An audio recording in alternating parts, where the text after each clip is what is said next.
Okay, so you want to own a car wash. Buy a lot, put up a tunnel, watch the cars roll through. That's the plan in your head. And it's not a bad plan. Drive past any express car wash on a Saturday afternoon, and it looks like the easiest business in the world. Cars lined up down the block. A machine doing all the work. No servers, no chefs, barely any staff at all. You watch that line and you think, this place must be printing money. More cars, more washes, more cash. Simple. Here's the problem. You are looking at the one line that lies to you the most. The truth is that a car wash is not really a car cleaning business. It is a subscription and real estate business that happens to spray water on vehicles. And the moment you understand that difference, everything about how a car wash makes money and how it quietly loses money starts to make sense. Let's start with what it actually costs to get in the door, because the price tag is a lot more complicated than buy a lot and put up a tunnel. There isn't one type of car wash. There are several, and each one is really a different business wearing the same foam arch. At the bottom end, you have the self-serve bay, a handful of stalls under one canopy where the customer runs the wand themselves, with total startup costs of $300,000 to $600,000, most of it in land and a simple equipment building.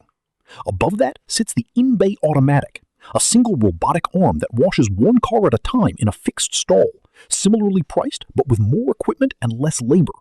Above that, the express exterior tunnel, the dominant new build format in the industry, a 60 to 150 foot conveyor that runs 60 to 100 cars an hour with just 1 to 3 employees, costing $1.5 million to $5 million all in once you include land. And then there's the top tier, the full service tunnel, which adds interior cleaning, vacuuming, and detailing by actual staff on top of the same conveyor system, commonly running $2 million to $5 million or more. Each of these is a different bet on the same underlying question. Do you make your money on speed and volume with almost no labor, or on a smaller number of higher-priced full-service washes where staff time is the product? That single decision shapes every other number in the business. Now, here's where the naive mental model starts to break down. You think the expensive part is the tunnel, the brushes, the dryers. It isn't, not entirely. The expensive part is water, or more precisely, what you're legally required to do with it after you've used it. A single tunnel wash can use anywhere from 30 to 100 gallons of fresh water per car, depending on the equipment. And states like California, Texas, and several others require any newly built car wash to install a water reclamation system that recycles at least 50 to 60% of the wash and rinse water before it's ever allowed to open. A properly built system can cost $50,000 to $200,000 on top of the tunnel equipment itself. And it's not optional paperwork. It's grit traps, permits from the state environmental agency, and in some states, equipment that has to be state certified and recertified every few years. Get this wrong, and you're not looking at a fine. You're looking at a wastewater discharge violation that can shut the tunnel down entirely until it's fixed. The upside is real. A well-built reclamation system can cut water and sewer bills by 80 to 85% once it's running, which is exactly why serious operators treat it as revenue protection rather than a compliance checkbox. Add site development, grading, paving, utility connections, which commonly run $750,000 to $2 million on their own for a tunnel format, and even a modest express exterior wash can require its full $1.5 million to $5 million in startup capital before a single car pulls up to the entry kiosk. So far, so good. Now let's talk about what can go wrong. Equipment financing is the next trap, and it works almost exactly the way it does for a gym or a restaurant kitchen. A full tunnel system, conveyor, brushes, blowers, dryers can run $200,000 to $1.5 million, depending on length and automation level, and every part of it runs constantly, all day, in direct exposure to water, detergent chemicals, and road grit.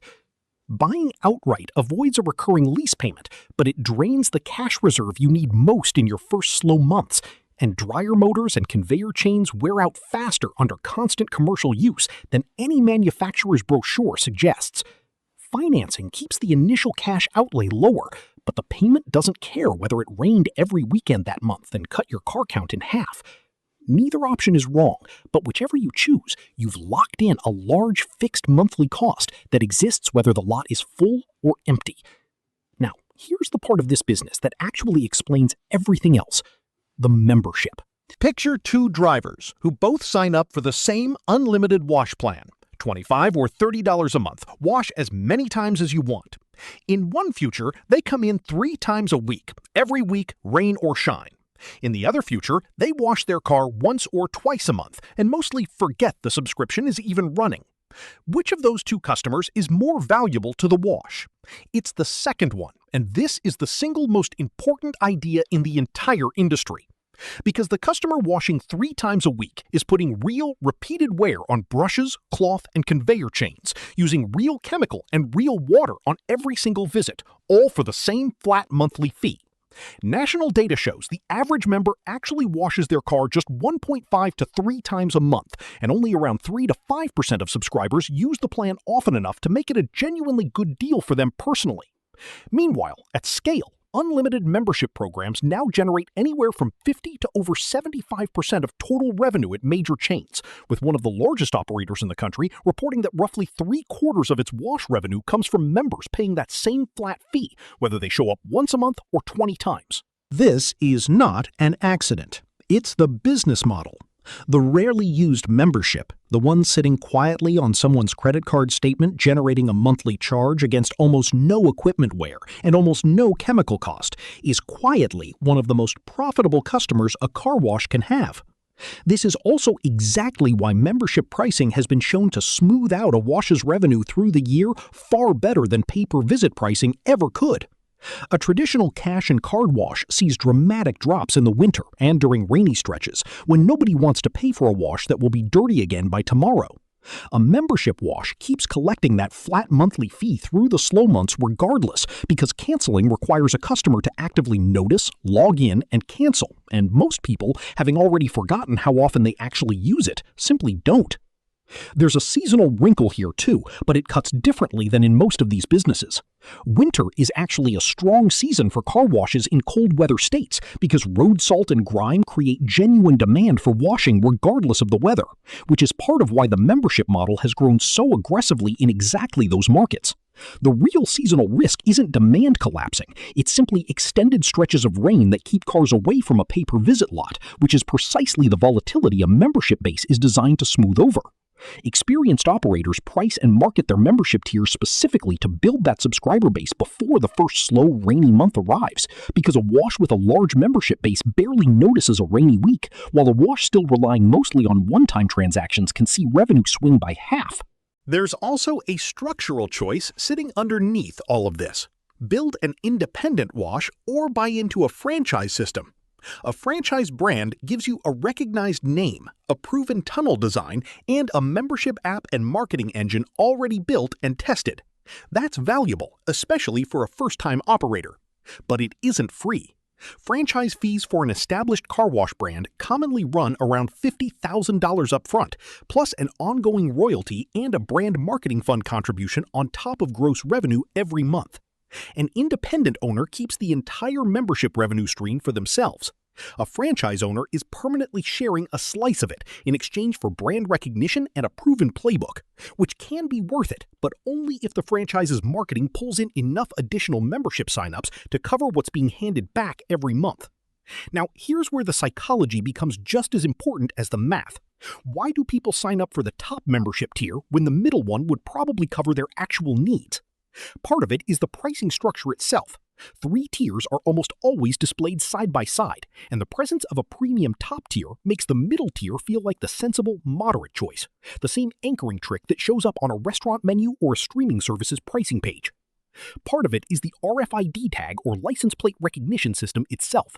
Once it's on your windshield or in the system, entry becomes completely frictionless. No ticket, no card swipe, just drive up and the gate opens, which is exactly the design goal, because friction at the point of entry is also friction at the point of cancellation. A wash you can enter without thinking about is also a subscription you forget you're paying for. The physical design reinforces this too. Bright, clean signage and a visible line of cars signal popularity and trustworthiness in a way an empty lot never could. And free vacuum stalls bundled with a membership give a subscriber a reason to stop by even on days they don't actually get the wash, reinforcing the sense that the membership is being used even when the core service, the wash itself, sits untouched most weeks. None of this is decoration. It's aimed at the same target as everywhere else in this list, keeping a customer signed up and paying for as long as possible, whether or not they're actually showing up. Before we get to what can go wrong, there's a second layer of hidden cost that catches almost every first-time operator off guard, and it has nothing to do with water at all. It's the chemical contract. Detergents, waxes, tire shine, and drying agents are typically supplied under a contract with a chemical vendor, often bundled with the equipment lease itself, and switching suppliers mid-contract can trigger penalty clauses, while chemical costs themselves fluctuate with the same petroleum-based input costs that move gas prices, meaning a wash's per-car chemical cost can swing significantly year to year in ways that are easy to under-budget when you're building your first financial model off a single vendor's initial quote. That's a small example, but it points at the bigger lesson of this entire business. Almost none of the real costs are the ones printed on the equipment catalog. They're the ones buried in a chemical supply contract, a water utility rate schedule, or a sale-leaseback agreement that nobody reads carefully until the payment comes due. And that last one matters more than almost any other line item, because increasingly, the biggest financial engineering in this industry doesn't happen on the wash floor at all. It happens with the real estate underneath it.